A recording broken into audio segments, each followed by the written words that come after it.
Hello and welcome to Not Gambling Advice, the baseball betting stream on the Just Baseball Network. MLB best bets today.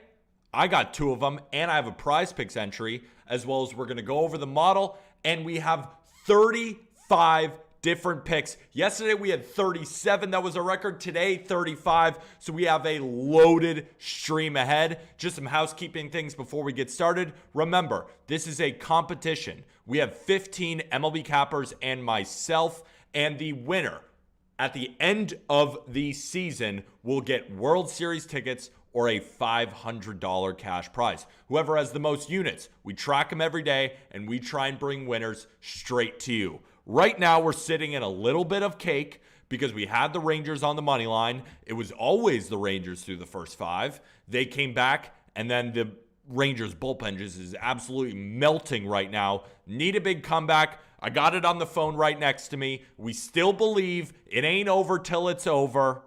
And again, playing all of these plays on BetMGM, the king of sportsbooks. Make sure to use code JBFans when you download BetMGM for all new users. Wager $10 on any MLB moneyline and get $100 in bonus bets. It's a no-brainer. When books give you an opportunity to get free coin, go get it. No-brainer. All right? Before we get into my picks of the day, my prize picks entry, and then go over the model, let's do a quick recap of yesterday.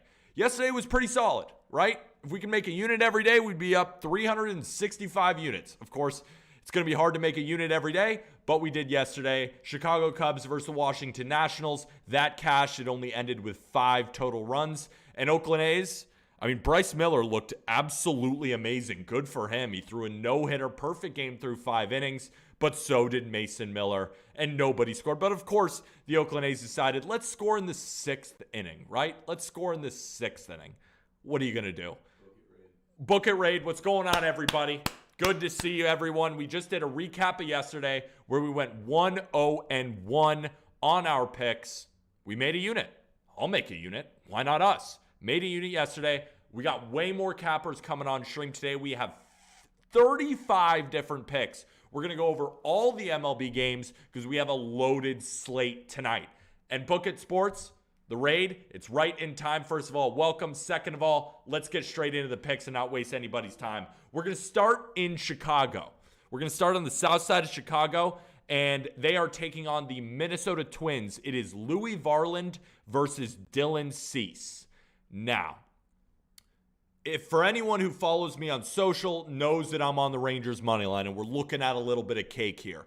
And normally I love fading a rookie first start on the road. But the reason why I only put 1 unit, did not lay juice, and even said in my write-up, I was like, I'm kind of nervous about it because the opener for the Diamondbacks was minus 120, and then it got steamed. I trust openers more than I do early steam, and this game is a prime example. The Twins opened up as a minus 115 favorite, and it was immediately steamed towards the Chicago White Sox. Why? Dylan Cease is why, but when we look at Dylan Cease, velocity is down, strikeout rate is down, velocity is down just across the board, and his zone contact rate is the highest it's ever been. Zone contact, that means you're allowing contact within the zone, highest it's ever been. That's not a good recipe, and especially when his ERA is at 4.15, but even worse, his xERA is at 4.44. I can't really find anything that points me to a lot of further success coming from Dylan Cease, at least as we speak today. Of course, could he get better? Could his velocity return? Absolutely. But right now, as we sit here today, this does not look like the same Dylan Cease, but bettors are, of course, betting on the Chicago White Sox because it's Dylan Cease at home. I will fade that gladly. And Louis Varland, you may never heard of him, but he's a nerd's dream, and I'm a biggest nerd you're going to find. His Stuff Plus metric, right? We talk about this all the time, the way that Fangraphs grades the physical attributes of a pitch. His Stuff Plus metric is staggering, and this is carrying over from his time in the minor leagues. He flashed this plus stuff when he faced the Yankees, striking out 8, only walking 1. Regarding Stuff Plus, he ranks in between Shane McClanahan and Kevin Gausman. Varland sits at a 116 Stuff Plus, and Cease sits at 111. I know, It's crazy to hear. But he's got 4 pitches, and they all rank well above average. Against a White Sox team that loves striking out and doesn't like righties, I like this matchup a lot. But I also like that the Twins' bullpen is far superior. The White Sox, they rank second to last in bullpen ERA, 6.68 bullpen ERA, compared to the Twins at 3.86. Do you know who has the highest bullpen ERA? That's the Oakland A's at 6.86. So White Sox bullpen 6.68, Oakland A's bullpen 6.86. That's how bad the White Sox bullpen has been this season. Also, White Sox, they rank 22nd in WRC plus in baseball against right-handed pitching at 83. Twins rank 12th at a 107. Twins bats have been stellar lately, 136 WRC plus in the last 2 weeks, compared to the White Sox, who sit in dead last against right-handed pitching. The White Sox are favored because it's Dylan Cease. Could they win? Dylan Cease shoves? Absolutely. But I'm willing to bet on much more factors, and considering the Twins are plus 110, I think that's the way to attack this game. Give me the Minnesota Twins at plus 110. How's that sound, ladies and gentlemen? Does that sound good, Producer Cohen? Amazing. All right. Let's move to our second game of the day. And remember, I have one more best bet. Then I have my prize picks entry. Then we go over the model. And then we welcome on 35 picks worth from our MLB cappers. Huge day. Glad to see you here. So we're going to travel to Colorado at 8:40 p.m. Eastern, and we're going to take a look at this Milwaukee Brewers game versus the Colorado Rockies at 8:40 p.m. Eastern. The pitching matchup is Eric Lauer versus Kyle Freeland. Another strange opener. The Rockies opened at minus 115 favorites before everyone came in and expected the Brewers to bounce back after losing yesterday. Will they? The original line says they don't, and I'm willing to test that original line, because Eric Lauer has the worst stats I have ever seen at Coors Field. And it's not just I've ever seen. He is the single worst pitcher in Coors Field history. 15.91 ERA at Coors Field. You heard that correctly. 15.91. I'm just going to go through it. I'm going to read you this. Last year, he threw there once and allowed 7 runs in 2 2/3, 23.63 ERA. 2021, threw 5 innings, gave up 3 runs, 5.40 ERA. 2019, threw against them 3 times, but only lasted 8 innings, and he allowed 19 runs, 17 of them were earned. 2018, 3 innings, 7 runs, 6 of them earned. It's not very good. And Kyle Freeland is a pitcher you'll rarely see me tail. What he does have working for him is the Brewers' inability to hit a left-handed pitcher. It's been that way ever since last season, where they rank towards the bottom of the leaderboards against left-handed pitching. They have some youngsters, but the problem still remains. Over the last 2 weeks, the Brewers ranked 28th in WRC plus at 70. That's 30% below league average. Over the entire season, they ranked 29th in WRC plus against lefties. Freeland has also been nails in a limited sample against Milwaukee. Through 54 plate appearances against the Brewers' current roster, 31.5% strikeout rate, 102 opponent batting average, 209 xWOBA. He's been nails against the Brewers. Now you look at the other side, Eric Lauer against this current Colorado Rockies, because it's easy to say, yeah, Eric Lauer as a Padre struggled in Coors Field, but how is he against this current Rockies roster? Well, 14% K rate, 358 opponent batting average, 353 xWOBA, 462 expected slugging. There's also a 2-run difference in xERA between Kyle Freeland and Eric Lauer. Freeland's on the good side. But here's why it's not the easiest bet in the world. Because I know just spewed it off and it's like, how are the Rockies underdogs if he has all these great stats? The Rockies have been terrible against lefties this season. Terrible. But if you remember, if you were on stream yesterday, my most commonly asked question was, Peter, let's take the Phillies. Why not the Phillies? Dodgers have been terrible against lefties. Phillies have been great against lefties. It's Julio Urias who has not looked that great. Matt Strahm looks great. And I said, it's one thing to be bad against lefties, and it's another thing to be historically bad against lefties. The Dodgers were so due, as are the Rockies. That's why I think they snap out of it today. The total sits at 12. We should expect both offenses to score. But as we know, I want to make it clear, the Rockies rank as the worst team in baseball against lefties this season so far. But another reason why I like them today, Randall Grichuk is back in the lineup, lefty killer, and they match up so well against Eric Lauer. I cannot help but take the Rockies as a dog today at plus 105. So it's 1 unit to win 1.05 units. I like that opener. Minus 115 for the Rockies. It flipped. Public is all over the Brewers. Makes sense. You think they bounce back. Rockies have not been good against lefties. I think they snap out of it today and put up a beating on Eric Lauer and the Brewers bullpen. Give me the Rockies. 1 unit to win 1.05 units. Now, it's Prize Picks time.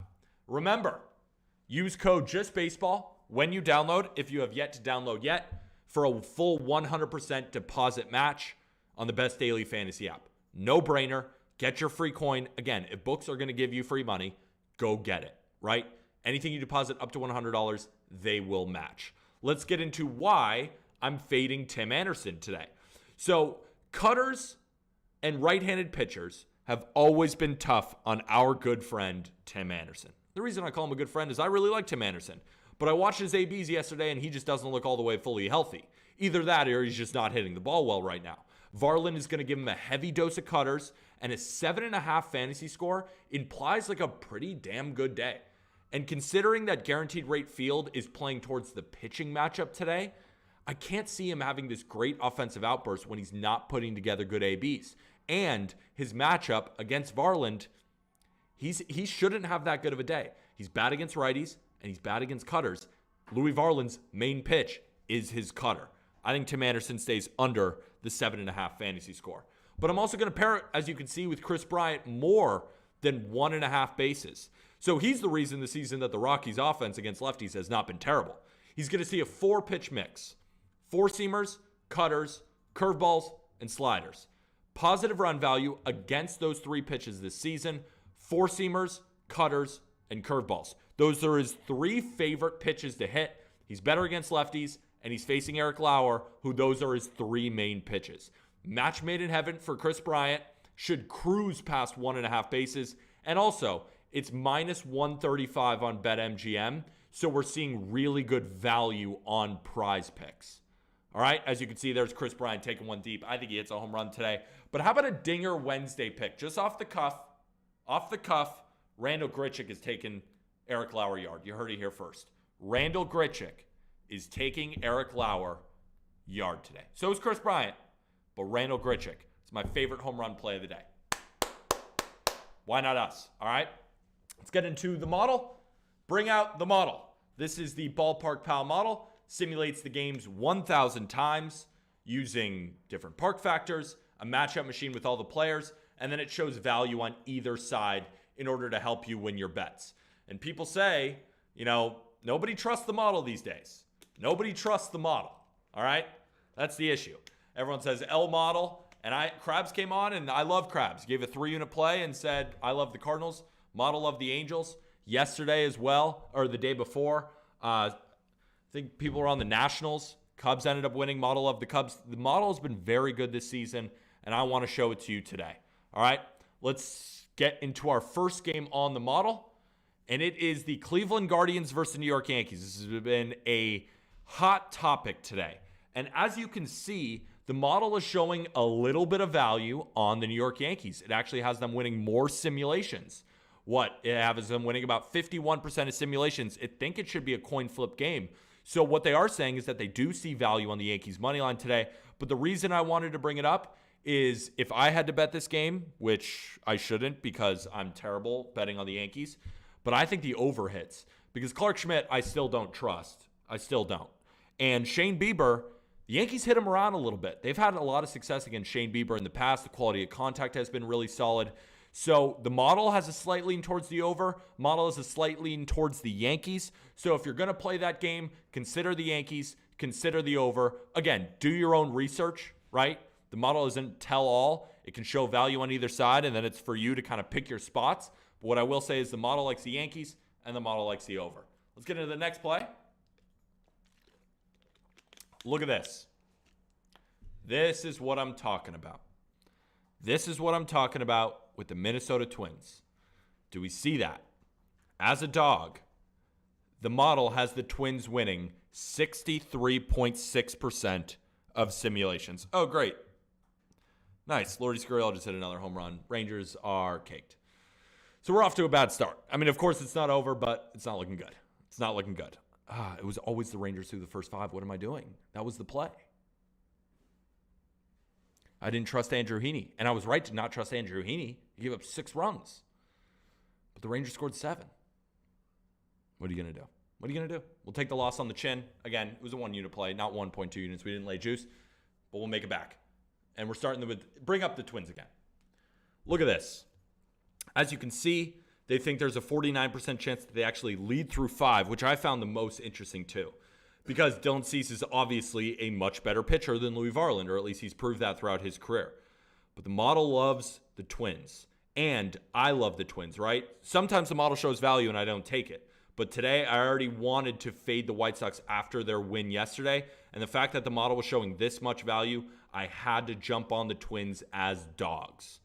All right? So what I will say also is that the model has a slight lean towards the over.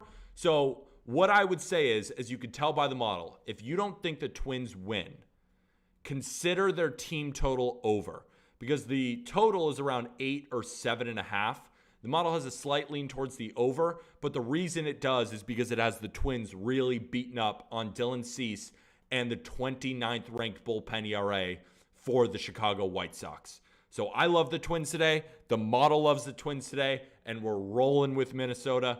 If you're too scared, consider the Twins team total over or potentially the White Sox team total under. However way you want to slice it, just trying to give you my best shot possible. Let's move on to the third game on the model. This is a very, very popular game. Everybody loves the Orioles. Why not, right? They're rolling. They're facing Zach Greinke. And the model likes it too.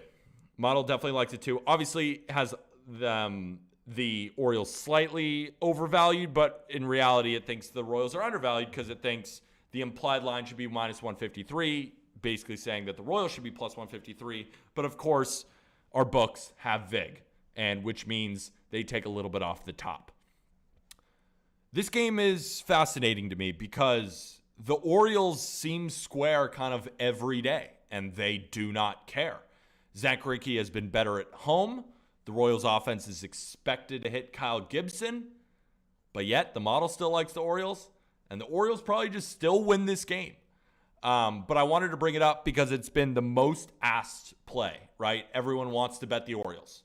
Bet the Orioles. They don't lose. They're 20-9. But you will not see me on them today. Hard for me to get around laying juice on the road with a team that, seems amazing, but I don't know. I got a weird feeling. But the model likes it. Everyone else likes it. Maybe it just hits. Maybe it just hits. Any other game was on the model, Producer Cohen? No? All right, sounds good. Anyone in queue? Not yet. Not yet. So right now, before we get to people answering questions, Twins 2-7 as an underdog. Well, that's not good. The only thing is, I don't really care about that personally. I don't really care about like early season trends of like how a team has performed as a dog or a favorite. It's happenstance. I'd rather look at the individual matchup and look at it. But of course, could lose, right? But I don't think it's going to lose because the Twins' trends so far in 9 games, they haven't been winning as dogs. Not yet. We had Jake Hazen for a second, but now we're still losing him. But it's all right. Gavin Stone giving up turkeys. Rough debut for rookie pitchers today. Absolutely. Let me check the score on that one. What's going on in that game? Phillies are up 3-0. Ugh. Gavin Stone, not ideal. Not ideal, Mr. Stone. What Nerfy does the model like the best? Well, what I will say is, let's give it a look. Let's give it a look while we're waiting for Jake Hazen. So the model thinks, and if you pull up your sports book, BetMGM, if you pull it up, I can give you what the implied line is because I don't know the lines for Nerfies. But what I can do is give you the implied line, and then you can see if there's value. But do we have Jake anyway? We're good. All right. Before Jake comes on, let me do this quickly. The Yerfy 46.4%. Actually, Nerfies are coin flip bets. Like, I personally don't think that there's any like a sharp square read. Like, they're just, you flip a coin and you have fun. Like, I don't understand why people love them so much. I get it. It's this quick feeling that you get gambling, and it's fun, but like, they're not something that's going to win you money long term. Like, if you're in gambling just to have a little bit of fun, sure, throw a couple bucks on a Nerfie. But if you're in it to make money long term, betting Nerfies is not going to be the way to do it, because as you can see, complete coin flip bets. Let's welcome on number 2 in the Not Gambling Advice rankings. Can we throw the little leaderboard up for us and check out my guy Jake Hazen?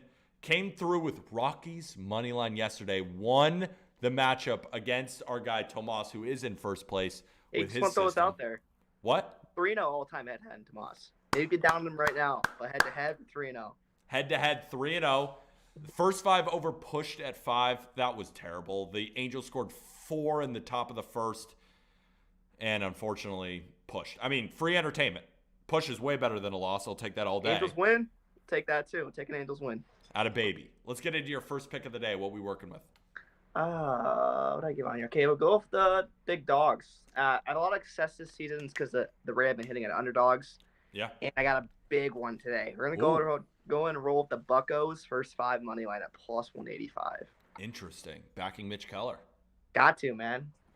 So I'm pretty high on this Mitch Keller because I bet him quite a bit last season, and he's looked into even better pitcher looked like last year. He's added this cutter, which has been sharp. Fastball looks way better. His fastball's almost been untouchable. 129 XBA in his fastball this season. Mixing with that cutter, it's getting pretty hard to hit. And there's a mile up in velo on it. His sinker's been good. I mean, he throws like 5 pitches, kind of like you, Darvish. He throws like 7 pitches. Like, guy's a freak. Yeah, he has 5 pitches over 12% usage rate. Love the guy. But this is more of just a value play. We got the Pirates against their best split, and I think McClanahan, he's kind of due for a stinker. Just trusting my gut here. I can't really tell you why, besides the fact the Pirates are facing their best split. But it's just at plus 185. I get Mitch Keller, the Pirates ace, against their best split against McClanahan. I think it's kind of due for, I wouldn't say a blow-up start, but kind of just due for a stinker. Yeah. I just can't pass up plus 185. I cannot pass that up. I see it, man. I mean, you're backing. Excuse me, I'm thinking about packing my Zen. You are backing Mitch Keller in a matchup where he has been one of baseball's best pitchers, just plain and simple. You talked about him adding the cutter. And the fact that it has push potential too at plus 185. So let's say we got a 1-1 tie. Let's say both pitchers dominate and you're a little bit off on Shane McClanahan having a good day. Like, I think it's pretty likely that Mitch Keller gives you a good start. There's a question in the chat for you, not to backtrack, but thoughts on Pirates Rays over under at 7. Did you have a lean on the total? That total's tricky, honestly, in my opinion. I got no lean on it. Let's go. Pirates plus 185, first 5. I love it. What about your, do you have any other place? One more? We are going to head over to New York, and we're going to fade the Yankees. Wow. That's what we're going to do today. Sorry about that, but. Hey, we suck. So, Clark Schmidt, his biggest issue, right? Cannot get lefties out. Ever. Guardians are going to be throwing out 5 lefties today. Give an idea of it. So this stat OPS plus, the league average is 100. So against righties, he's like 104 OPS plus. For my eyes, I mean, this kid, he could be nice. He could be good. He's damn good against righties. I know he had like a 104 OPS plus, which is just a little bit bad, but you just, watch him play. He's pretty damn good against righties. But oh yeah, this is his issue. Against lefties, 237 OPS plus. That is really, really, really bad. It's so funny, dude. I spoke about it on the Just Baseball show at the beginning of the season, because Clark Schmidt, brought in a cutter, and that gets in on lefties, and it was like this new pitch. The Yankees have taught a bunch of different pitchers. Nestor throws it. Severino was throwing it. Comes down from Mariano. CeCe was throwing it. It's one of those pitches that a lot of Yankees have started to throw. And the problem is he started to throw it, and now it's getting ballooned. Like he just can't figure it out, so he has nothing to get out against lefties. You want to hear it? So he throws this his primary pitch against lefties. Throws it 35% of the time. Batting average of 536. XBA 347. People are slugging 1100 off this cutter. X slug is 734, and a 689 Woba and an X Woba of 491. It's arguably the worst pitch in baseball. Dude, yeah, I think it is. I don't see how it's. I wonder what the run values on this cutter. It has a 6 run value, so seen better. But yeah, I mean, going on that Shane Bieber, I know how you brought up how the Yankees kind of get after Shane Bieber, but I mean, this Yankees lineup is. It's a different Yankees lineup. Is it the same Yankees lineup who got after Bieber? No. Stanton is a guy who crushes Bieber, and he's not even in the lineup. Yeah, I'm pulling up the probable pitchers right now. Yeah, he's only got, I guess, 83 at bats. Yeah, his numbers against the top guys in this lineup, like. But here's the thing we got to worry about. Like, when the best guys against Shane Bieber's like Aaron Hicks, like, no, he's not gonna hit today. I mean, yeah, this bet's hitting. Like, we're gonna lose. Like, I mean, like, the model does think the Yankees have a little bit of value, which I did find interesting. But I'm like, we suck. I don't know the exact number, but I mean, Clark Schmidt's stuff is kind of nice. So I don't know if they just like his stuff a lot, but I mean, I guess there's 5 lefties are throwing out. Naylor. I mean, the switch hitters of Bell and Ramirez, Kwan, and Jimenez. Yeah. I mean, I think this is a get right game for Mr. Jose today. So, and don't be surprised. Little tidbit here: short porch Stephen Kwan. I like it. You're calling it Stephen Kwan Dong today. Generational talent is going to be short porch Stephen Kwan. Love it, my man. Plus 900. Let's go. Going to short porch today, baby. I'm only going to ever bet him if he's playing in Yankee Stadium because that's short porch. But I think today's the day. Stephen Kwan. I think he hits his first home run. I doubt he's hit a home run this year. Stephen Kwan. Let's do it, my man. Appreciate you coming on. At Jake MLB 31, right, for your Twitter? Correct. Awesome, my man. We'll talk to you soon, all right? Keep killing it. Yeah. All right.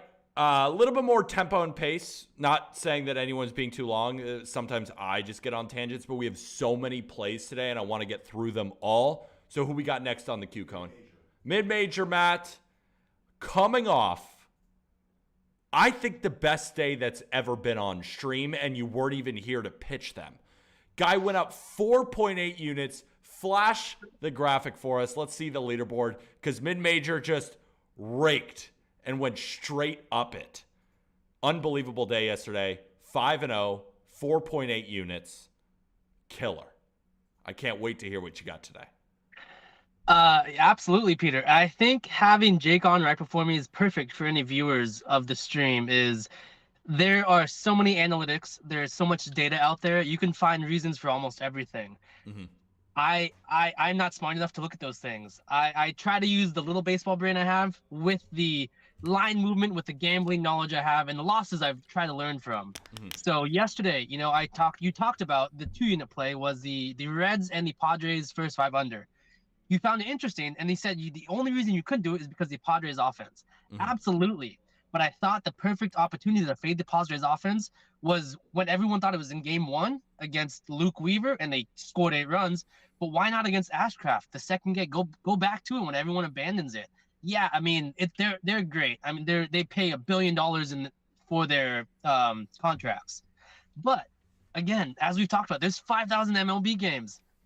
If they do that, they're going to do their job every third day, essentially, if you think about it that way. And they're going to be a Hall of Famer that way. Yeah. So you just got to find the right times to fade and to follow. Absolutely. So what are we doing today? I have 3 plays. Producer Cohen, what's the first play we have up for myself? St. Louis. We're going to do St. Louis. Okay, so I have the under 7.5. I believe it's actually at 8 now, and I don't care. This is reminiscent of my play. Yesterday with Miami and the Braves. I gave it at 7.5. It went up to 8, and it's because all the money moved it to 8. And again, if we look at the same matchup of last week, Peter, this same matchup I think saw 9 total runs when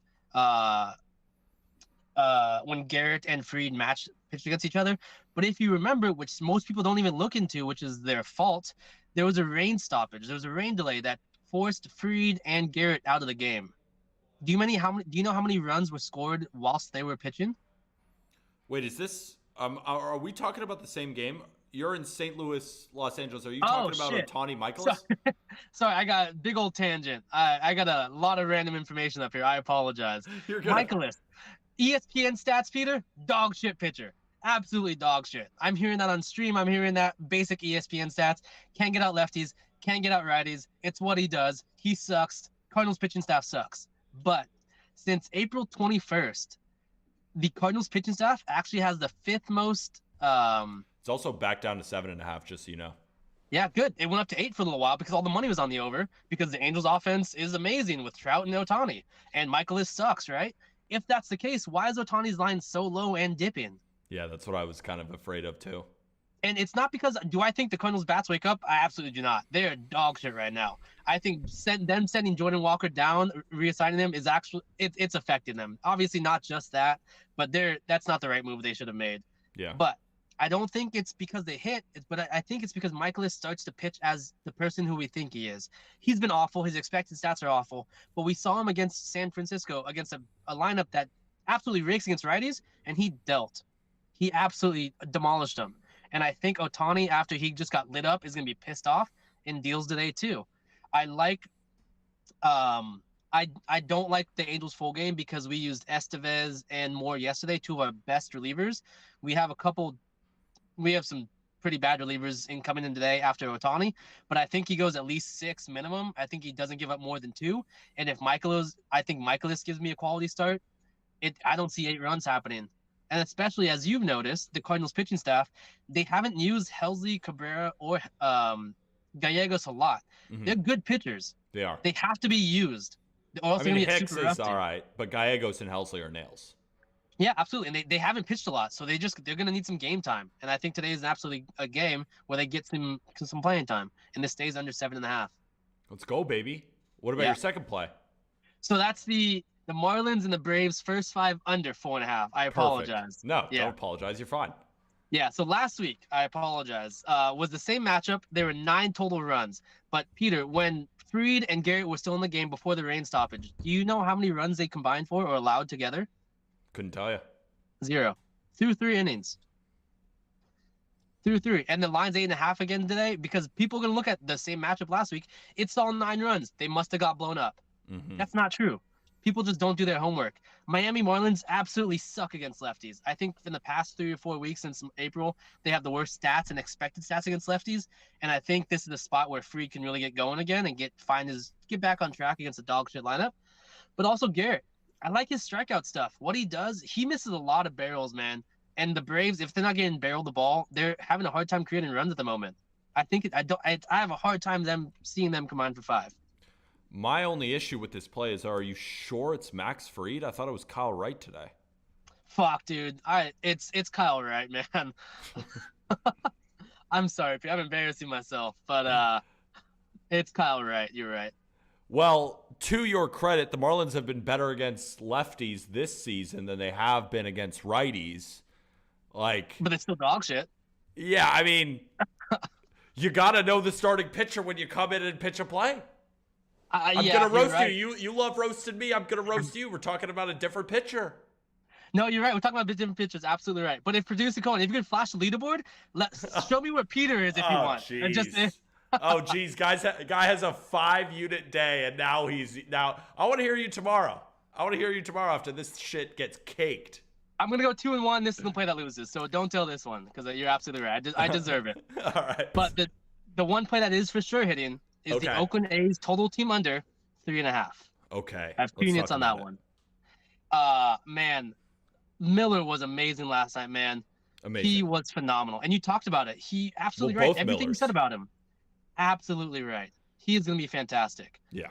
But to have that kid lose, not to get any type of win, to only give him 1 run support, that's just backbreaking.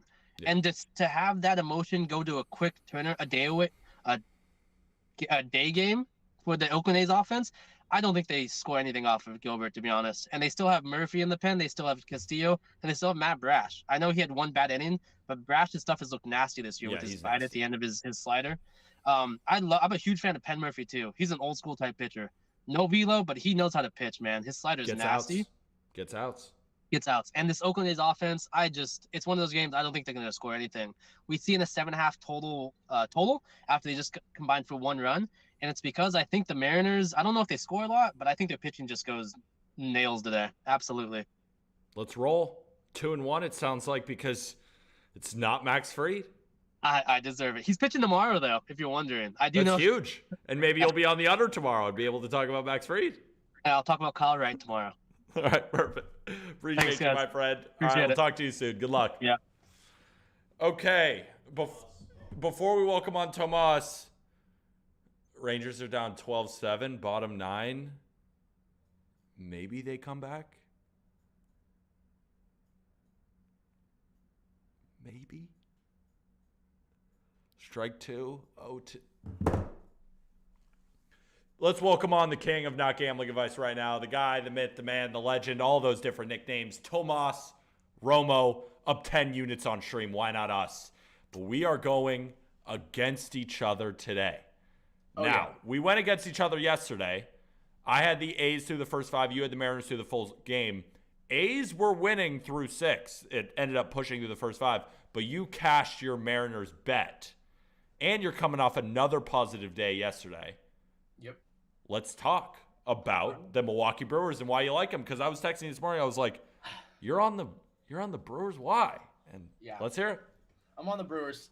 Again, non-divisional road favorites. And I get it's the square play. I understand the betting percentage or the tickets that have come in. But this is a bounce back spot for Milwaukee. After following a loss, Milwaukee is hitting at 70% off a loss. I'm taking those numbers every single day of the week. I understand everything with Eric Lauer, and he's the worst pitcher ever at Coors. I get it. But if that's the case, why are the Brewers favored? I understand the tickets, but there's no reason that this line should have moved in that favor that way, especially with Kyle Freeland on the bump, the Rockies ace, if you will. And also, too, the Rockies are 0-4 in Kyle Freeland's last 4 starts. So I'm going to take that, and I'm going to take the Brewers, who are the better team. They're going to bounce back today. It's a prime bounce back spot. Give me the Brew Crew. Here's why I had a problem, because I was like, all right, Kyle Freeland, 4 other games. I personally, and like, I don't want to doubt you because you've been cashing, but just when I'm handicapping a game, like, why does his last start against a different team matter for this game? Why does like, I understand the road divisional favorites. Those trends have been hitting. I'm not even debating that at all. Like, why would they be a favorite? It's the Milwaukee Brewers. They're like way better than the Colorado Rockies, and everybody expects them to bounce back. Like, do you expect the Brewers to be an underdog to the Rockies? Like, I don't think they can price it like that.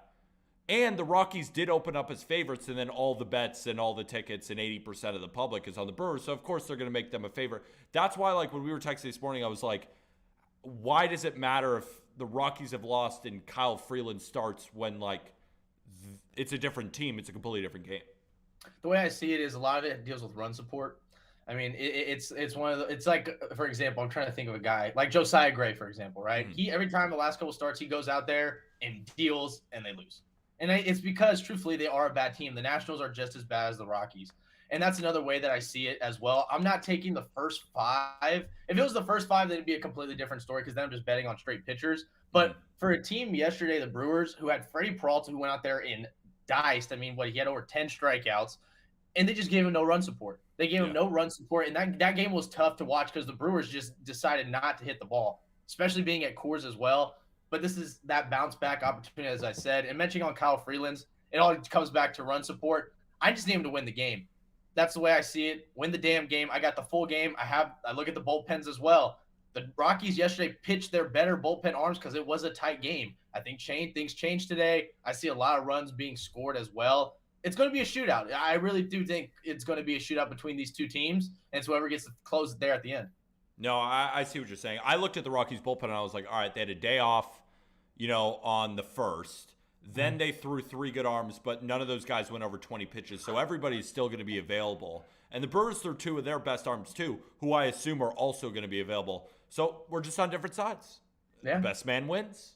Best man wins. Let's have a day, but you have more picks. Let's get into them. I got one more play for you. So I got the Orioles money line going back to the well again.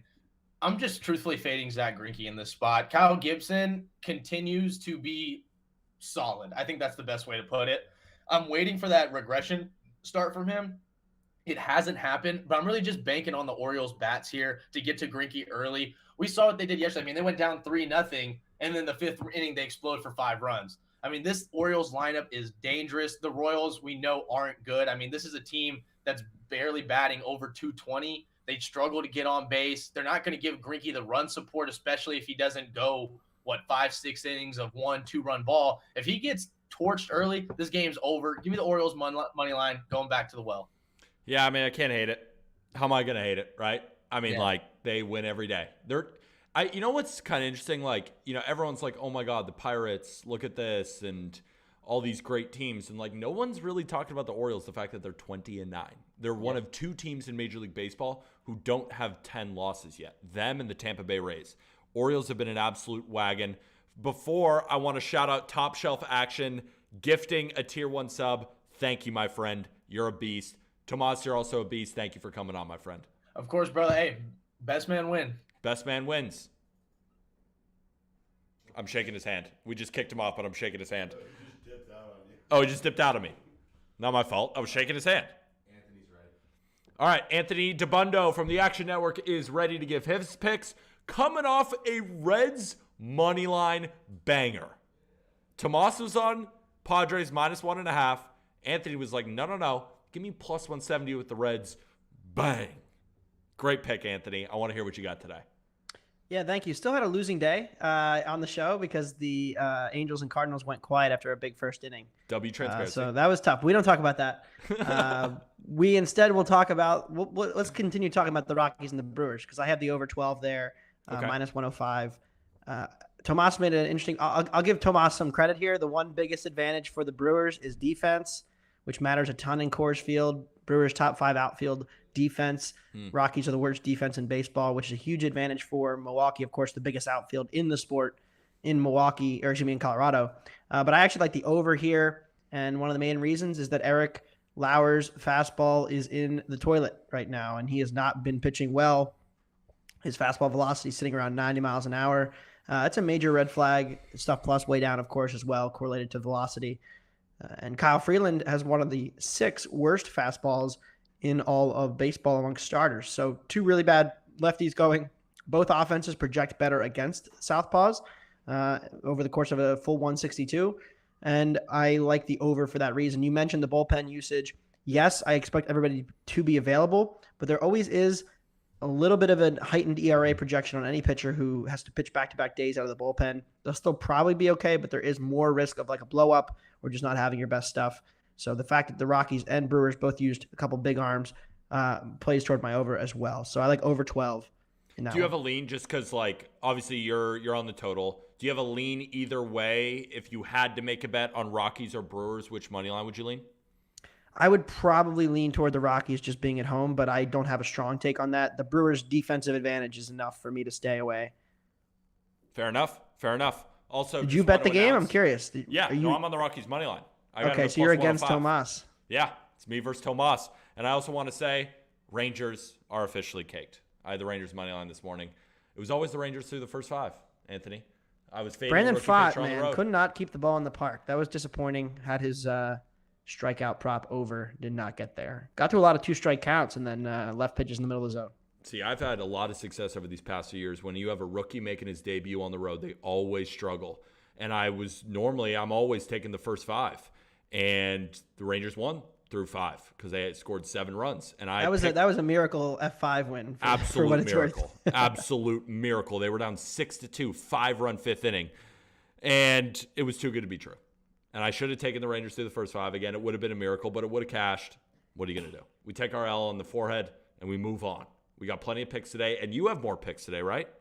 I do, yes. I'm going to go with the New York Yankees +110 at home against Cleveland. Look, Shane Bieber cannot keep getting away with this. I think if you look at Shane Bieber and you look at Cleveland and you think, oh, Aaron Judge is out for the Yankees and it's Clark Schmidt, Cleveland -130 on the road.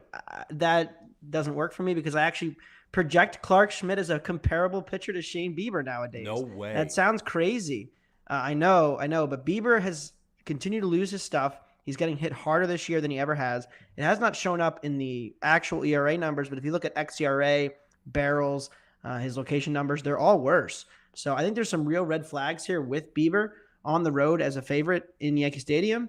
And I know that the lineup is really ugly right now for the Yanks, but we're talking about a pitcher now who in back-to-back seasons has posted an xERA over 3.5. Schmidt, he has his problems against lefties, but he seems to be working through some stuff and tweaking his pitch mix to throw a curveball more now. And I'm intrigued by that to see if that can help him get lefties out. So I'm going to take the Yanks at home as a big, as a small underdog, I should say, plus 110. This is why we love the competition here, folks. Jake comes on, gives the Guardians money line. Anthony comes on, gives the Yankees money line. I'm on the Rockies. Tomas is on the Brewers. So I'd like to say, if you tail all of our bets on every single stream, you would technically be up units based on the leaderboard. But you can't do that because we're on opposite sides. So you got to trust your gut, whoever's pitch that you liked more. Anthony's on the Yankees. Jake's on the Guardians. May the best man win. That was your last pick, correct? Or do you have one more?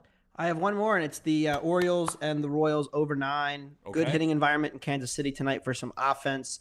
Really don't like either starter. Greinke and Gibson both pitching to contact.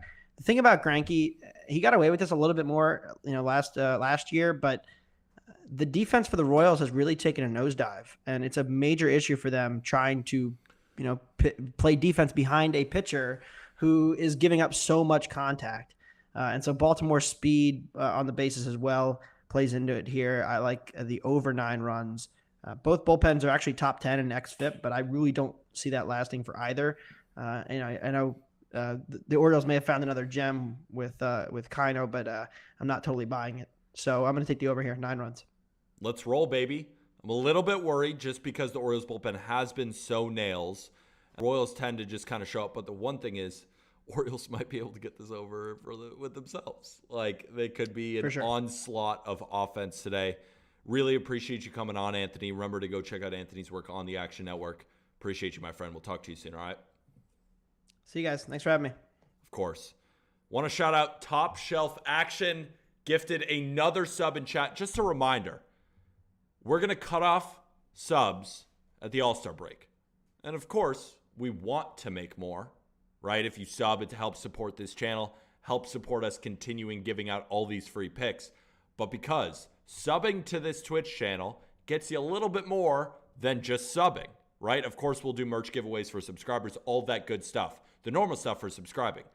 But whoever wins, and if I win or Aram wins, a subscriber of this Twitch channel is getting World Series tickets. If I finish second or Aram finishes second, a subscriber gets a $500 cash prize. So let's say we finish first and second, subscribers getting World Series tickets and a $500 cash prize. I think that's worth a subscription, but it's up to you. Appreciate you guys all listening. Top Shelf Action, shout out you. Gino from Bet Openly making his stream debut with 700 picks today.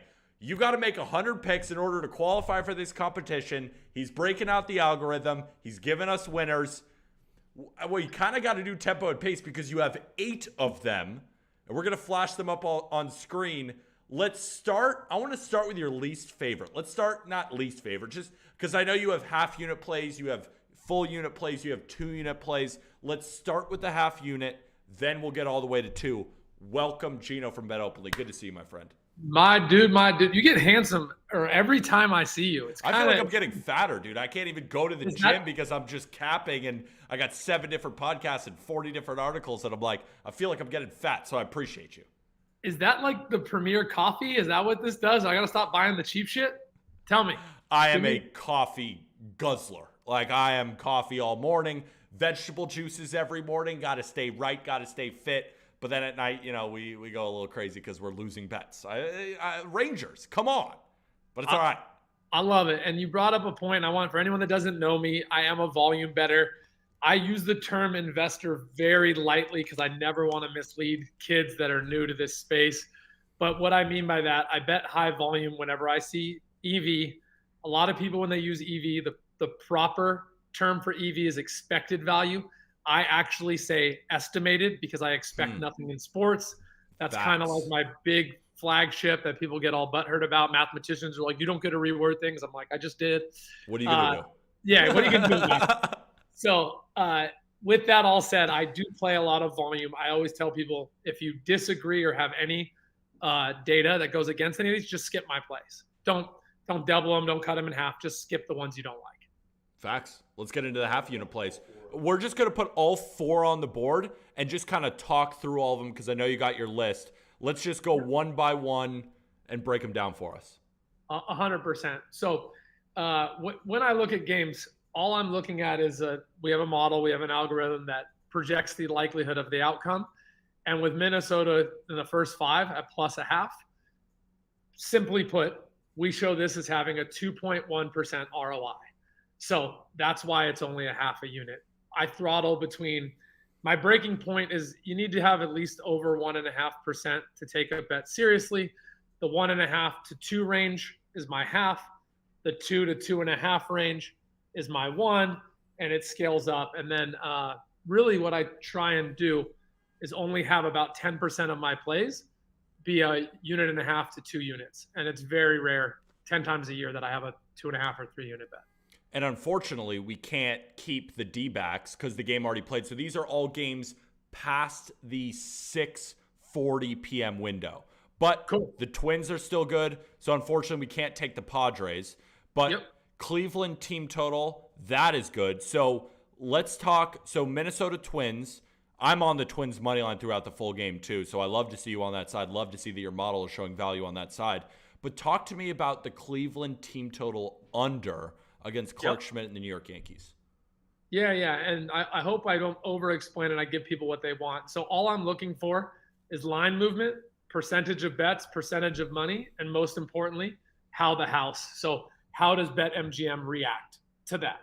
And my motto is I want to be in bed with the house. I want to be exposed when they're exposed, and I want more units down when they're showing no fear to being exposed on a bet. So jumping away from Minnesota Twins and getting into, which one do you ask about, Cleveland? Cleveland team total. So I will say one of my favorite teams to bet against, even though I'm a Yankees fan, is the Yankees. They just get a disproportionate amount of bets. And what this one is a traditional breakdown of, wait, the Yankees opened up at +115 and they only dropped to +105, right? But the line and money movement I have says they should have moved to -105. So it's displaying that the books are semi-comfortable being exposed. Not that great. But then I look deeper, and we have the Cleveland team total under. And I look at how did the over-under move versus that. And the line shows me is pretty split, but staying pretty level. And so what I'm seeing is that the books are most exposed here on Cleveland, not scoring at all. So what I want to do is get into bed with the books. So you do not see me betting under -135 a lot. I try and stay in the ideally plus range, but in the as much as -125. I agree. And what I'm the same way. I'm like, I don't even love to lay -130. Like, I've done it. I laid -140 already this year, lost. Like, I always think baseball, it's a lot of like 50-50 games. And so if you're laying juice, like I'm a big proponent against it. I understand if other people do it. I don't love it. And honestly, I'm looking at the home and away records and stuff like that. All of these are little factors that play in. But what I see today is I wanted to bet the Yankees, but I lost value on it. So instead, although these are not directly correlated, I saw the next best bet available was Cleveland not doing as good as they should, and maybe the Yankees squeaking it out. And I do believe this line is wrong. We had it modeled at over under 4. Half a run might not seem like a lot, but it's a lot. And the fact that I got that half a run at only 15% of juice points, really cheap half a run. Yeah. And that is the whole story of the Cleveland team total under 4.5. Absolutely. All right, let's move on to your 1 unit plays. How about it? Yep. Let's talk them through. Yeah. So you're going to say, well, what do you got going on here? If you got a team total under and then you have a Yurfie, why on earth would you have a Yurfie and a team total under? Again, I'm finding a cheap way to be on the Yankees side. I do like the Yankees in this game. Whoever was before me, I listened to their whole spiel, and I agreed with a lot of what they said. I just try and avoid the Yankees because value seems like lost, 7 out of 10 days. The Yankees value, you got to bet it right when it opens. So I do believe the Yankees put up a run. The dream scenario in this is obviously 0-1 Yankees in the first. But what I look at is pitcher matchups whip, walks, all dialed against the first 4 batters. A lot of people only look at the first 3 batters when they do nerfy-yerfy. I always recommend look at the first 4. And we have this model that this should be minus 110. So plus 100 versus minus 110. Crazy amount of ROI. I always leave 5 percentage points in for error. So that's why this bumped up to 1 unit. It's really smart. I mean, I personally am not a nerfy-yerfy guy. I just always feel like they're coin flip bets. But if your algorithm can spit them out for you, like how often do you do these? If you asked everyone in DD, you'd say Gino gives out a yerfy or nerfy twice a month. Okay. So yep. To your point, I want to actually validate what you just said. 95 out of 100 nerfies and yerfies that I even waste my time looking at fall right in the range of coin flip and your bleeding juice. Yeah. That's what I always see. I don't know why this one popped up. I was very surprised to see it at plus 100. I expected it to be minus 110. You see value and you see value. Boston, Toronto. Let's talk about it. 100%. Oh man, where do I start with this Boston team? It's probably the number 1 team I haven't figured out this year in the MLB. I see a lot of value betting on them. That's very rare. I had them, second to the Yankees for teams I avoid.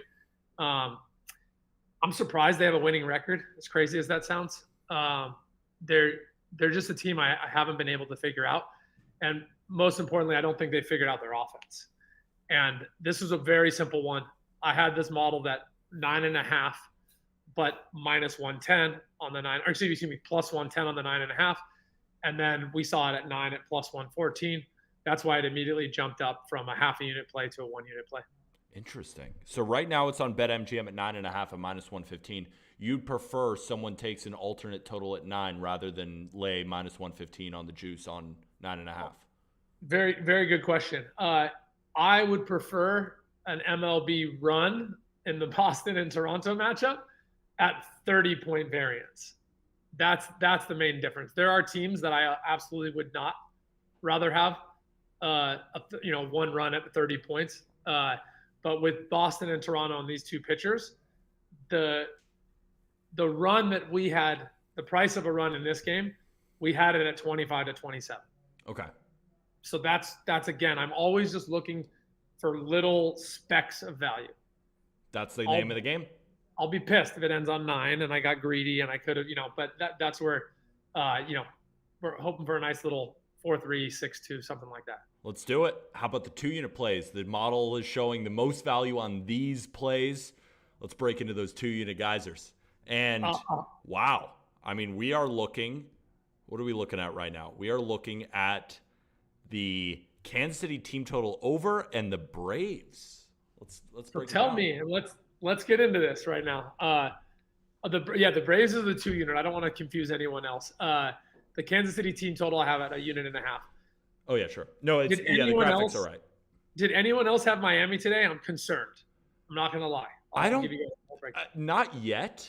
Maybe someone will come and pitch them on later, but at least as we sit here and people have been giving picks, we haven't heard Miami yet. No Miami. Yep. So I'll keep it super simple.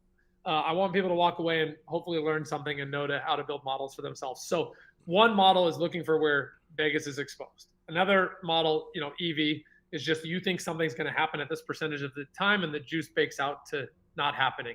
So when I look at this bet, Atlanta, I'm exposed because I see more bets on Atlanta. So I'm against the house here. But the reason I overrode that at minus 131, and I think I've lost a little bit of value since then, which is good. I measure my success on closing line value first, and if it wins or not second. But just the model has the percentage of them winning this game. We had it as anything EV positive as high as plus 148. So anyone out there, if the line is moved and it's plus 140, that was going to be my next question. Minus 140, would you take it if people want to tail you? I would drop it down to a half a unit. Just a half unit. So go from 2 to a half unit based on a 9-cent change. That's interesting. 9 cents, 9%. Remember, 9% is a hell of a variance in terms of ROI. Yeah. So that's I want to be clear. I would drop it. That's the difference. So when we started with the half units, now we're up to the 2 unit. I just want people to understand that That's how slim my barriers of entry. And I've actually never had this debate, Pete. I would love to get on and you're the guy to schedule this. I'd love to get on a round table with cappers and see what their threshold is. Like I love the guys at Capwise. I would love to know what percentage moves their units. Interesting. Yeah, because I actually have never had that conversation. We could do a round table. That sounds like a great idea. But let's talk about Kansas City before you say goodbye. 100%. The last pick of the day, I believe I have Kansas City on the over. Yeah, team total over 3.5. Cool. Had this modeled at 4. Not that impressed with Baltimore or their bullpen. I don't like that the line moved how it should, but the cheapest thing I see here, I actually believe Kansas City will compete in this game. But the safest bet to me is they're going to put up 5 runs. Sounds asinine, right? 4 runs. Over-under's only at 9, I believe, in this game. Yeah. And vast majority of the money came in on the under, and the line stuck. So again, Vegas is exposed on this under, meaning I would rather be on the over. And I did not like Baltimore at minus. I want to say when I looked at it, it was minus 140 or 145. Yeah, now it's minus 150. There you go. Just didn't see any ROI on that. So the way to get my prediction right in this game that Kansas City won't have trouble getting to 4 or 5 is with the Kansas City team totals bet. And I have them modeled at just scoring 4. Nothing too crazy. My last question for you on BetMGM right now, it's minus 140. Which one? Baltimore? Yeah, no, the Kansas City team total over. Oh, it's minus? Damn. So like this makes That's great. Yeah, it makes me see. I'm proud that I gave these out, I don't know, 4 hours ago, and I have 10s and 20 percentage points. But unfortunately, guys, I wouldn't bet that. The ROI is gone. Well, what are you gonna do? Maybe people will still tail it just because they think it's gonna hit and they love the pitch. If it wins, it wins, right? That's what it's all about. But I'm a boring better. Appreciate you, my friend Gino. So glad to have you on, making your debut on stream. Definitely going to have you back. Love the volume bets. Let's have a day, my friend. We'll talk to you soon, all right? Round table. See me once a week, brother. I owe you that. Love it, my man. Talk to you soon, all right? Cheers. Cheers. Okay, more cappers, more picks. We got a lot of volume here. We got a lot more picks to get to. Who's up next? Colby Olson. Colby Olson is next on the screen. Coming off a perfectly even day. Just had fun. 0.0 units. Just had a good time. Let's watch have a better baseball. time today. Watch. I mean, baseball. I think the best part about yesterday was watching that Mariners-A's game and watching Bryce Miller and Mason Miller go after each other and just mowing down lineups. And then the Mariners had that amazing comeback, right? They break up the no-no with a home run, tie up the game and win it in the end 2-1 to go even on the day for me. But it just felt like, once again, I could have had a 4-0 day yesterday. The Red Sox blew it in the top of the 5th inning. All they had to do was shut them down. They were up 3-0 in the top of the 5th for Red Sox first 5 money line. They blow it. And then what was the other one that blew? Oh, the Guardians blew a lead. That was a plus 140 pick, and they blew the lead. What are you going to do? One of those to hit. Forget it. Let's get into today's picks. I want to hear the bangers. And I want to hear the 2-unit banger first. Minnesota Twins money line for my guy, Colby Olson. Yeah, you're also on this pick. I woke up this morning, looked at the board, and this was the first pick that immediately my brain went off, and I was like, whoa. Louis Varland is going against Dylan Cease, and disregard how bad the White Sox offense has been overall.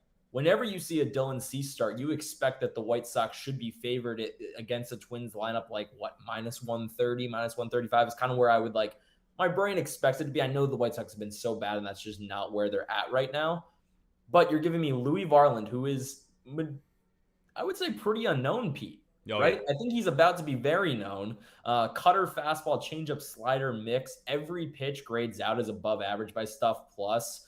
His walk rate is around 5% historically, and he has a K per 9 over 12 in the minor leagues and major leagues. Obviously, just a one-start sample in the major leagues this year, but he looks like he has the makings of a really, really solid pitcher here. And then you go to the other side. Dylan Cease has not been his ace-like pitcher this year, right? He's giving up a whopping 50% hard hit rate, Pete. He's walking too many guys. And then beyond Dylan Cease, this White Sox bullpen has an ERA over 6 on the year, and also over the last 14 days, this White Sox bullpen has been really, really bad. The Twins bullpen has its struggles too, but I think that A Twins lineup that has a 122 WRC plus over the last 14 days can get it done compared to a White Sox lineup that, yes, is getting Tim Anderson back, but they have just a 68 WRC plus over the last 14 days. So this is a 2-unit play for me. I think the Twins should be more like a minus 140 in this spot here. Like, they are clearly the better team,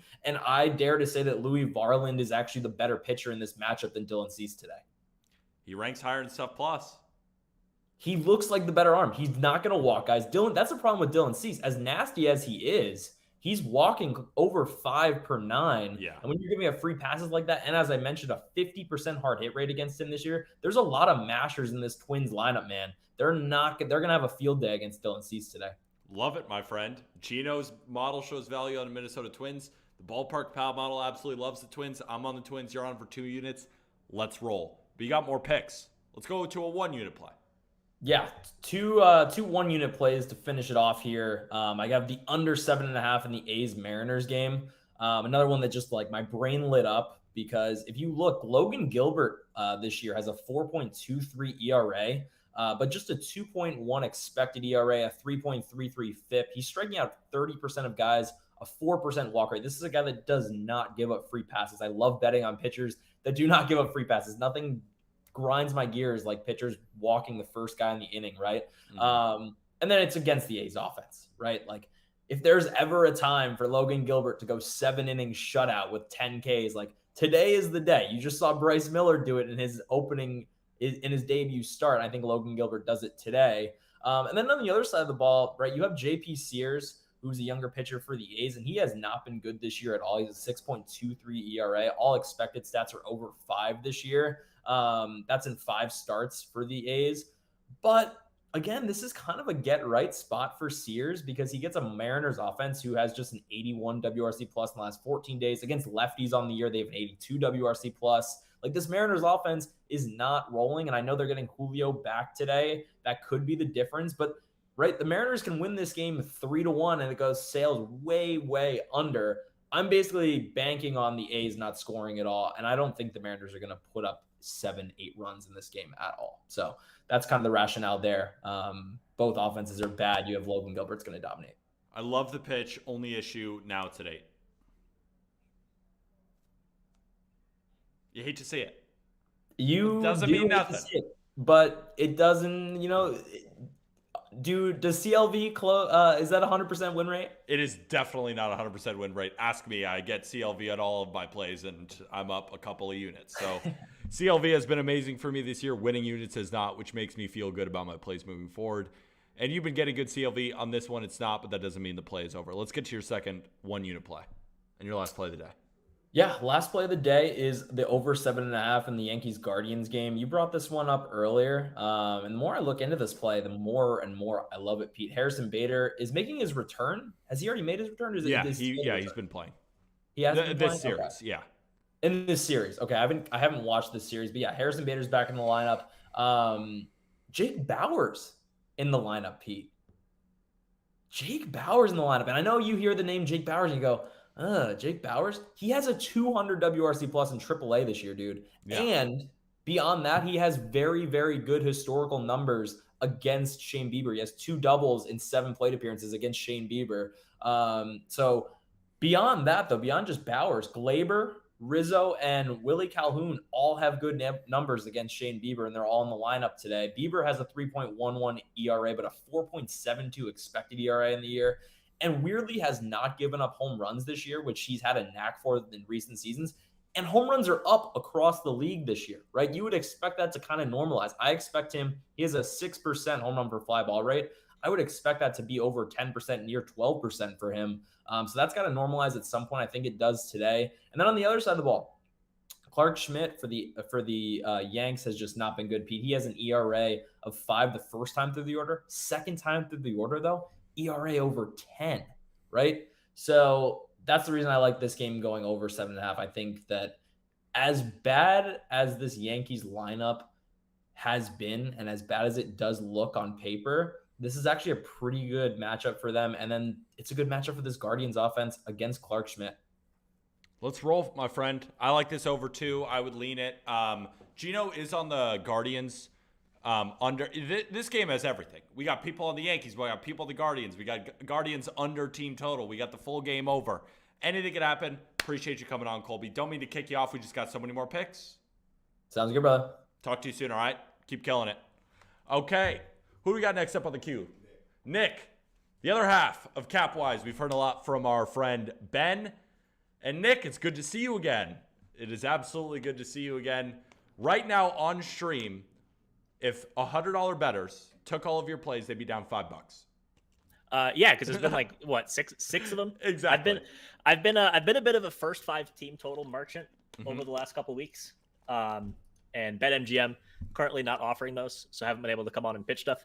But I figured, stop being soft. Let's do it. Get back on the stream. I love it. Give me your first play. Is there any particular one? Start with your favorite. All right. So just going down the list. I think my play of the day. Speaking of anything can happen in that Guardians-Yankees game, I have the Guardians first 5 minus a half at plus 100. Okay. So I've heard a lot about this game.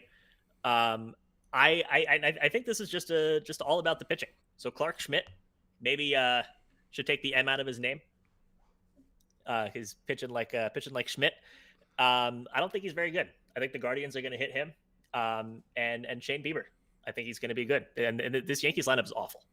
I know we were just talking about maybe there's some bats coming into this Yankees lineup that are going to improve it a little bit, but it's just not good. I mean, you look at DJ LeMahieu batting cleanup. You look at some of these guys batting 5 and 6. I mean, they fit in on like the Tigers batting cleanup. Like if you're the Yankees, you don't want DJ LeMahieu batting cleanup. He's not a cleanup hitter. No, he's a good hitter.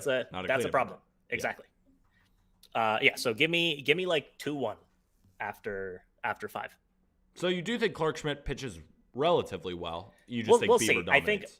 I think Bieber's going to pitch well. I also think that Schmidt has a lot of blow up potential. I think like 2-1 or 3-1 or 3-2, something like that are the most reasonable outcomes. But Schmidt, aside from the one start against Toronto, where he gave up no runs in the first 5, has given up like 3+ every single time. Love it, my man. Let's move on to play number 2. So play number 2. I like the Braves on the money line today. Loved hearing Gino coming on talking about the Braves. I also got it at a little bit of a better price than we're showing right now on MGM. I think I got it at +1 or -130. I think when I submitted it was -140.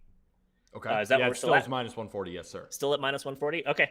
I'm totally comfortable with that. So these two pitchers played against each other pretty recently. I think in their last time through the rotation. Both of them scoreless through 3. We saw a rain delay kind of erase both of their outings. I think the pitching matchup, as far as the starters goes, is pretty even here. Kyle Wright has historically maybe been a little bit better. Braxton Garrett been a little bit better this season. But Braves hit lefties a lot better than Marlins hit righties. Plus, I think the Braves have a pretty significant advantage in the bullpens, which is where this game was decided the last time that these two faced each other, and where I think it gets decided again today. So I like the value on the Braves at -140. Yeah, if you may put a gun in my head and said, who do you think is going to win, I would also take the Braves in this matchup. I just think they're rolling right now, and you don't want to bet against the Braves when they're rolling. I should have been on them as dogs yesterday, but a little bit scared off by his Sandy, masterclass. You just didn't have it, and I just think the Braves are just too good here to fade on the money line. I was scared to take the Braves yesterday, even though the numbers were telling me to. I'm not going to get scared today. Atta baby. Next pick. You got one more? I think I have two more. Two more. Excuse me. Sorry. Yeah. So we got another -140 money line. The Angels again locked this one in at -130. Personally, I think we're sitting at -140 now. Yes. Or has it moved more? Let me give you a check right here. We're looking at now -125. -125 on BetMGM. That is interesting. So that number's kind of been all over the place because it was like -125 and then went to -140, and I guess it's been jumping. These baseball lines just back move. to -125. Yeah. So it looks like lineups are out. I'm not seeing anything particularly noteworthy on either team.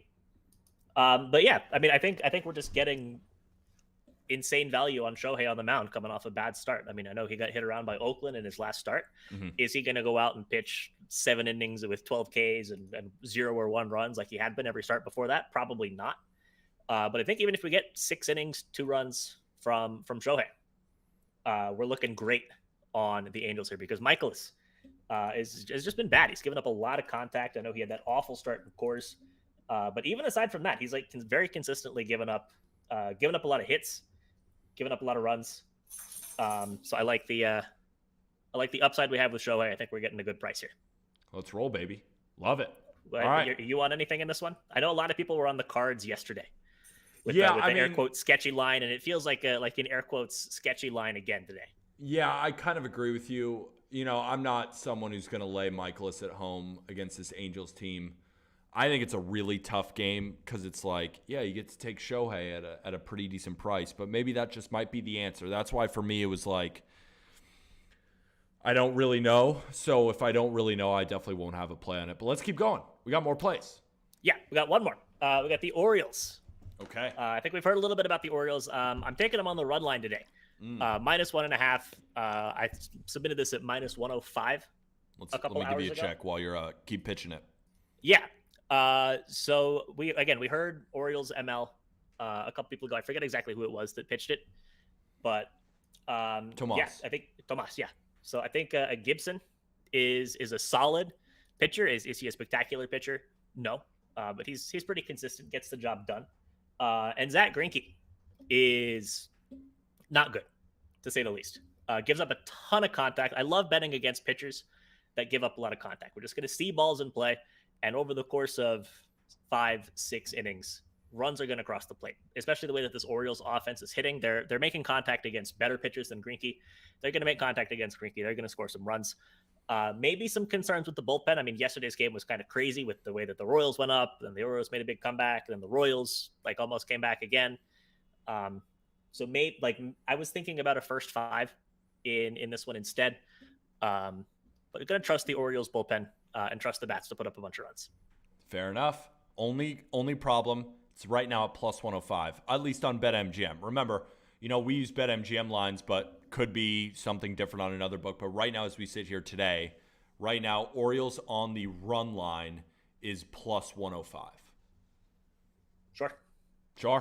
Bad CLV. Don't love that on a couple of those, but it is what it is. My friend, friend, they win. Thank you for bringing on some plays today. We got 4 big ones. And your favorite? What would you say your favorite is? Favorite is the Guardians first 5. Guardians first 5. Let's have a Yes. day, my friend. Thank you again for coming on. Yep, absolutely. We'll talk to you soon. Yep. Producer Cohen, what were you saying? I was saying we didn't have anyone in queue, but Arm just got in queue. Let's welcome on Arm Layton. Arm, we just got to be honest with the people real quick. Not the best day in the world. I'm ass. You're not ass. It's a bad day. You know your baseball, and you will be better. Dude, I went 0-4-1. It's not Then ideal. I went to Madison. Meanwhile, I'm at Madison Square Garden watching the Heat lose to the Knicks. So I went down several units, then paid $400 to watch my team lose in the Garden without Jimmy Butler. Which, by the way, tickets went. You talk about line movements and stuff. Tickets went way down after Jimmy was announced out. So I actually paid too much for the tickets that I thought I was genius for buying early, and then I end up going to watch this game, and we're up. I almost wish we got blown out. I'm talking shit left and right, telling this guy yeah, they kept saying, oh, you're getting all the calls. I told you about that, and all this stuff. So I was talking trash. We lose. So now, I go 0-4-1, and also they were all close. I was watching them on my phone. My buddy's like, dude, just clock in. You got to watch this basketball game. I clock in on the basketball game, we lose. I go check the bets, they lose. Either this is the beginning of the end, or we're about to heat up. Let's start with today. There's always another day. What do you got on the slate for us? Start with your least favorite play. See, also, real quick, dude, I just want to shower some praise at you. I know all the people in the stream, all the homies in the stream are nice and good people. You can make fun of me. That's totally fine. But you have to lose when you do. It doesn't happen nearly as much. But when you lose, you got to deal with a shitstorm. I lose it, I'm just shit, whatever. If you went 0-4-1 and your team lost, you'd be sad about your team losing, and then you'd be getting reamed by strangers with weird profile pictures telling you you're an idiot. Yeah. So And just shout out the chat and shout out chat. you for putting up with everybody else. I appreciate you. It has seen, when you look at my DMs after a losing day, it is a shitstorm. And I think to myself, and maybe it's, people expect a lot out of me. And obviously I'm giving you my best shot. And even being up a couple of units is not good enough for people, because I think also a problem with the entire sports betting industry right now is that there's a lot of people who show their records and they're up 1 trillion units. So that's like what's expected from people.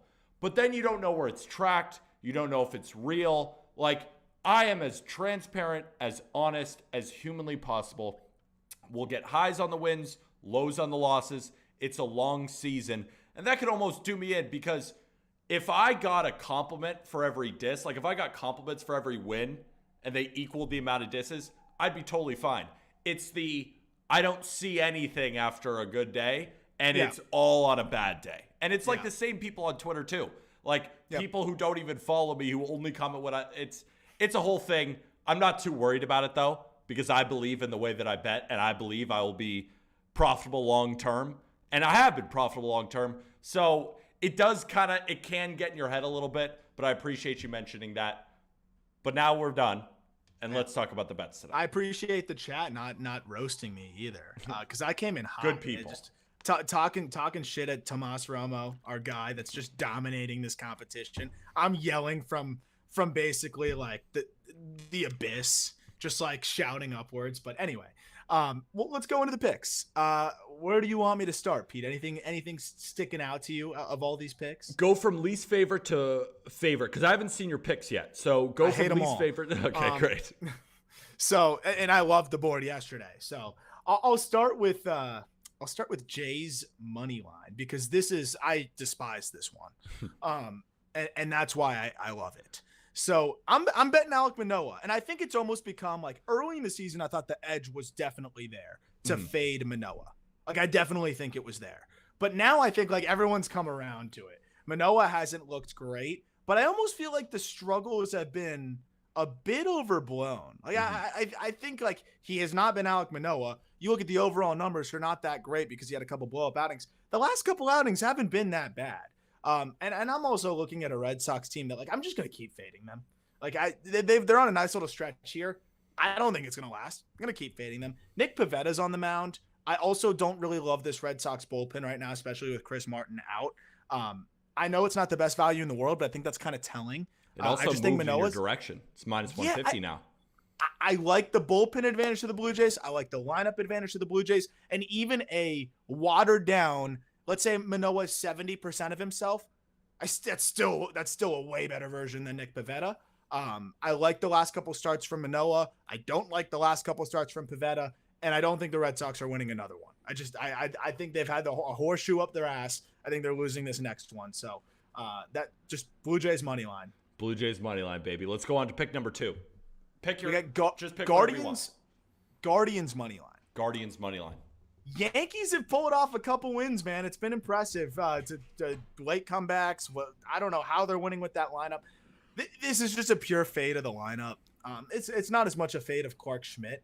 I just see a savvy pitcher in Shane Bieber. I know Bieber hasn't been, lights out this year, but he's been solid. And I see a guy that's going to pick apart a pretty poor Yankees lineup. I think we've seen the Yankees capitalize late in ball games, come up with a couple clutch hits, but I think that Bieber's going to pick them apart. And then when you look at the bullpen situation, it seems like Boone's been pushing the wrong buttons so far with going to the wrong guys in the wrong spots. And so I was looking at the first 5, but ultimately I like the I like the Guardians to just outlast them. So I got Guardians money line minus 125. This game is so fascinating. We have so many people on so many different sides. Jake's it's one of those games. Side. Jake's on your side. Anthony's against you. We got Guardians team total unders. We got Colby on the full game over. We got so many plays in this game. I cannot wait to watch it. What's your third pick? So this might be my favorite one. And I know it's kind of like just low-hanging fruit, but you got the Cubs first 5 minus a half run at minus 135 against the Nationals. Whenever you get like a pretty good pitcher against a really bad team, Marcus Stroman against the Nationals. Now, obviously that looks really good. But I also love the command guys against bad teams because they're just going to pick them apart. And I think these are the starts where Stroman just cruises through 6, throws like 40 pitches, and he's already through 6 innings. Jake Irvin on the other side, like he's put together a couple decent AAA starts. His stuff's not good. His fastball's meh. He's a plug and play guy. I would be shocked if they can't get to him for a couple runs. And a couple runs, I think, is all they're going to need because Marcus Stroman's going to be able to keep this Nationals lineup in check overall. I love it, my man. My only issue, little price adjustment down to -130. Ooh. You don't love to see that. But at the same time, it's like, I mean, it makes all the sense in the world. I guess I'm just afraid of a Jake Irvin legacy because the Cubs ain't showing up right now.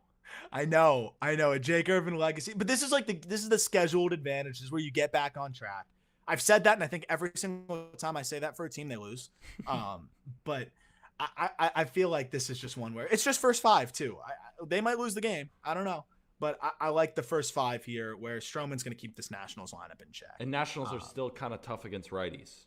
They're tough in a bad way. Like they're still dreadful against righties. And Stroman's going to throw strikes. Appreciate you. One more pick or is that? Yeah, one more. One more 2-unit play. 2-unit play ending with a banger. Let's hear it. Yeah, this is one. So again, these are like dangerous words. This is a pick I like as much as any I liked yesterday for what that's worth, which is absolutely nothing. You got Mariners A's first 5 under 4 runs there. Like JP Sears has been fine. Yeah.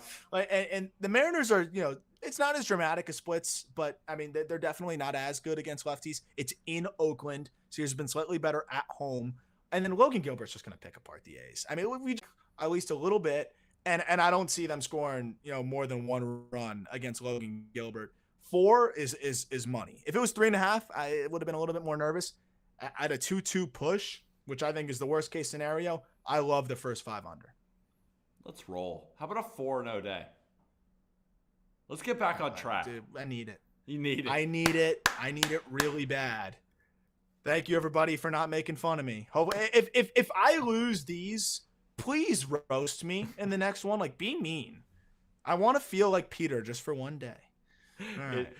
I promise you don't want it. You do not want it. Thanks, my friend. I'll talk to you soon, all right? Peace out. All right. A lot of good picks. We got more people coming on. Dejen should be here any minute. KB can't make it again. Haven't heard from Ben. Great. W's in the chat. Let's do KB's pick right now while we're waiting for Dejen. He's got 1 pick, and it's a 2-unit bomb. Toronto team total over 5.5. Huh. He just thinks they demolish Nick Pivetta. What I will say is, I do think that this game ends up going over. 5.5 is a lot, but it is at plus money. Do they really hit Nick Pivetta that hard? What do you guys think of the chat? I want to hear more what your thoughts are on these plays, right? Let me know what you guys think, because I know a lot of smart baseball people are listening to these plays. What do you guys think about the Blue Jays team total over 5.5? 2 units from our guy KB. Interesting.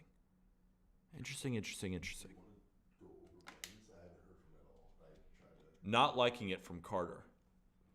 I can get behind it. From Z Brown Lee. Okay.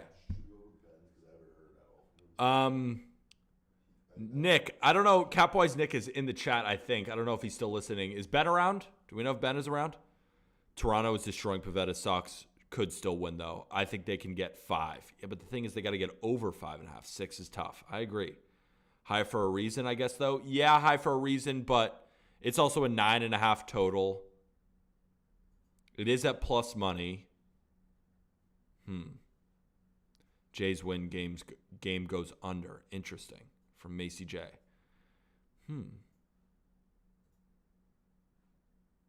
It's not just Pivetta also, but it's the Red Sox bullpen. I like it. Okay.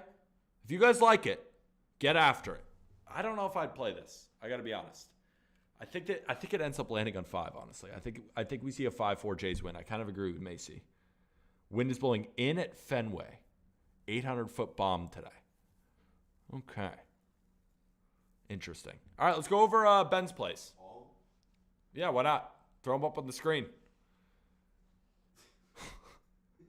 Look at that. Look at that. 5-person prize pick entry. 5-leg prize picks entry. Look at this. I don't even know where to start. He's got the White Sox through the first 5. Hate that, just because I'm on the Twins. Ben's he's on the over in Toronto. He's on the under in Angels St. Louis. He's on Colorado with me, and he's on the first 5 over.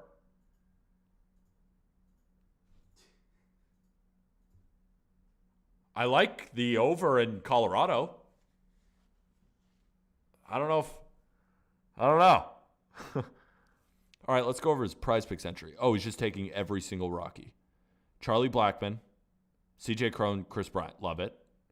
Connor Joe. We'll see. Over a half a base for Jake Berger. It's at 7 now. What's at 7 now? First 5 team total? Or first 5 over? Good plays. I like them. All right. Those are Ben Carey's plays. Up to you guys. Right? All right. Do we have DeGen yet? No, he said 6 and 6. He said 6. It's 6:01. He'll be on in a sec. Oh, how's everybody doing today? We got DeGen Weekly, who is a very good capper. Please stay tuned for him. He's going to be on here in about a second. Damn it, Rangers. I'm still pissed off about that play. And, you know, I don't really get highs and lows on a play. The only reason I'm pissed is I didn't take the Rangers through the first 5. That was my issue because that was the play. And I know it was a miracle, but the reason I didn't like it is because I thought Heaney was going to get bombed, and he did. And it's just the Rangers scored 7 runs. It was always the Rangers first. That's when I get mad. I don't get mad just over a loss because a loss happens. It's when I go with my original and then go against that and lose. That's what I hate. This kid's asked about the game. What do you think of Game 2 Mets for a while? Game 2 Mets? I mean, normally you want to take the team that just lost in a doubleheader because more often than not, you see them split a lot. But, like, let's check it out. Minus 225, like, there's no value there. I don't even think there's value on the minus 1.5. Like, what's the total? 8.5? Maybe you go with the under because if you think Max pitches well, but Michael Lorenzen's kind of a trash can. Ben's here. All right, Ben's here. Ben's here.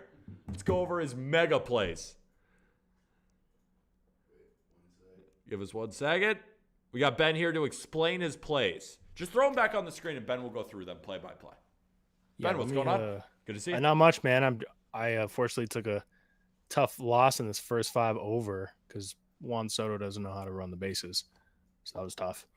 I don't know. I'm also coming off a loss with the Rangers. We're all just sitting and shoving shortcake. Yeah, like here's the thing. You know, you're gonna lose games, you're gonna win bets, whatever. But when you have like base running theirs, that ekes me. Yeah, irks me. Yeah, it's like one thing to lose. It's another thing to lose on fluke shit, and it's just like, exactly. Okay, let's hop on into it. I'm just getting the list up here. I want to hear. Let's first start. I want to start with these Colorado Rockies plays because I know that you know that Eric Lauer is a trash can at Coors Field. Yeah. But you still think there will be runs against Kyle Freeland. I just want to hear how you break down this game.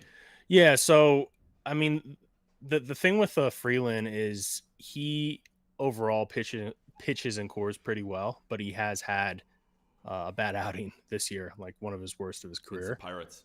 Yeah. So what I'm kind of expecting in this one is like the floor for Freeland to be like 2 runs. And I mean, on average, I think he still could let up 3.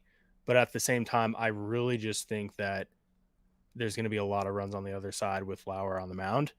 I think it's just going to be a high scoring first 5 innings. So that's why I played both of them. It's a little bit of a hedge. And of course, on BetMGM, we can't play the first 5 team total because that would actually probably be another look. You could do the Rockies over 3.5.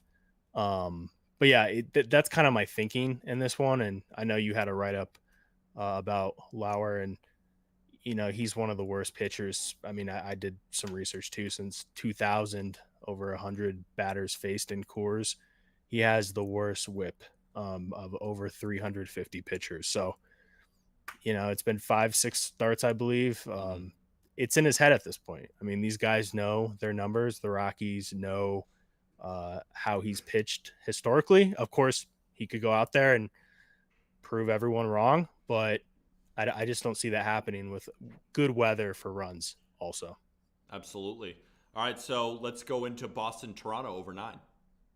Yeah, this was a model play I liked. I know the wind might be blowing in a little bit, but this series has just been crazy fireworks. So I'm not going to overthink it. I think Manoah can get hit. Pavetta can get hit. I mean, for both of those guys to have good starts, I just don't see it happening. So that's why I kind of deferred to the over.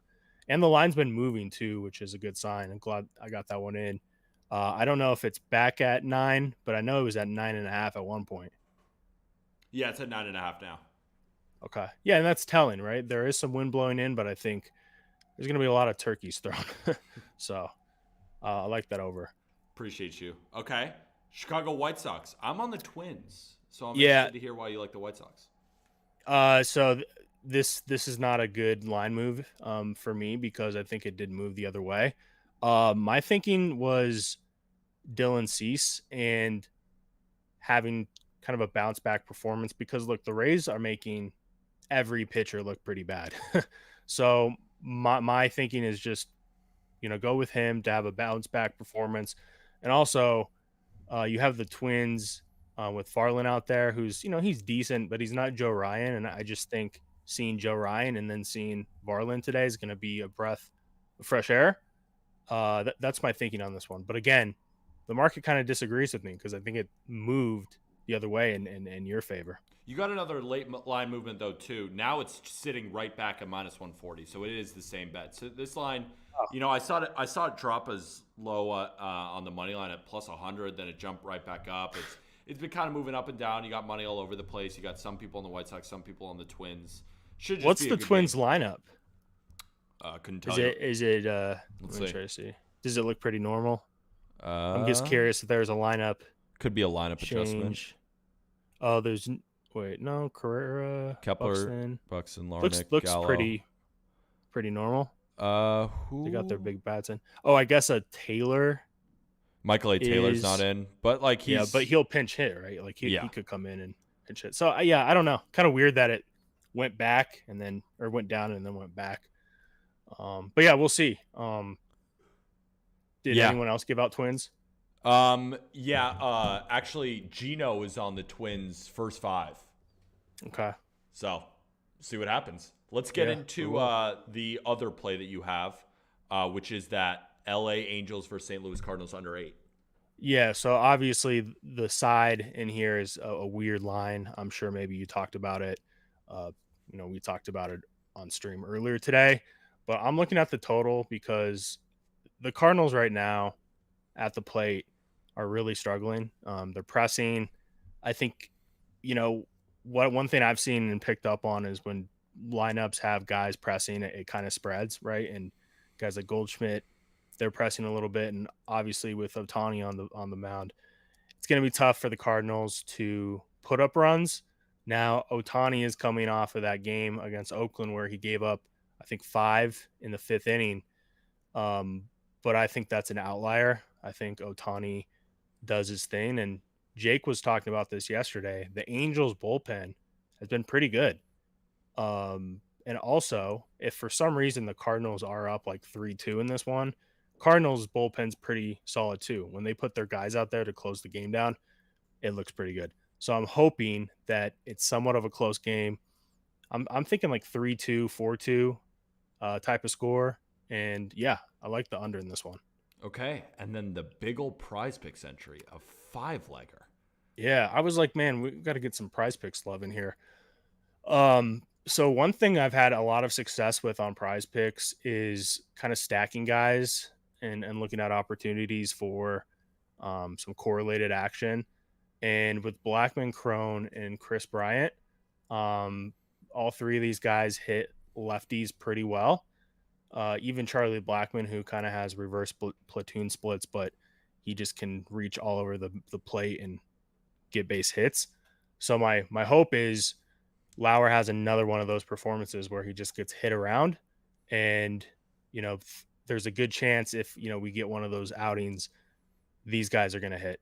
So kind of stacking them together. Now Connor Joe, of course, not on the Rockies anymore, but this was a play with the Pirates that I like. I know it's McClanahan, but Connor Joe has been an absolute beast this year. Like, I don't care. I mean, of course I care who's pitching to him, but looking at the odds as far as like where he is on the books, it was a pretty good look to throw him in. And then Jake Berger, he's coming off a 2 strikeout game, had 1 hard hit ball for a line out with like an X batting average of, I think, 600.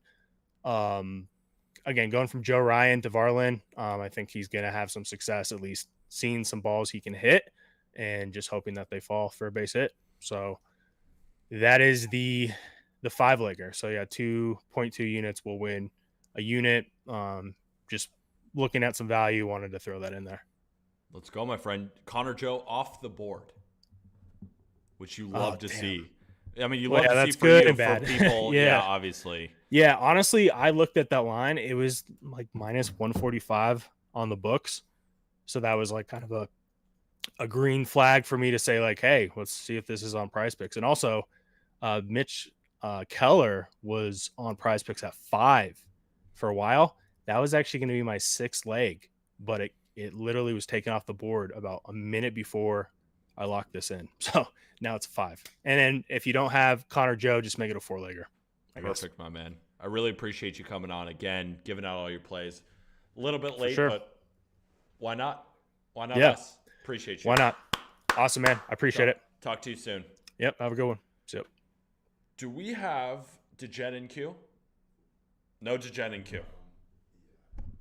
Let's send him a text and be like, where are you at? You coming on?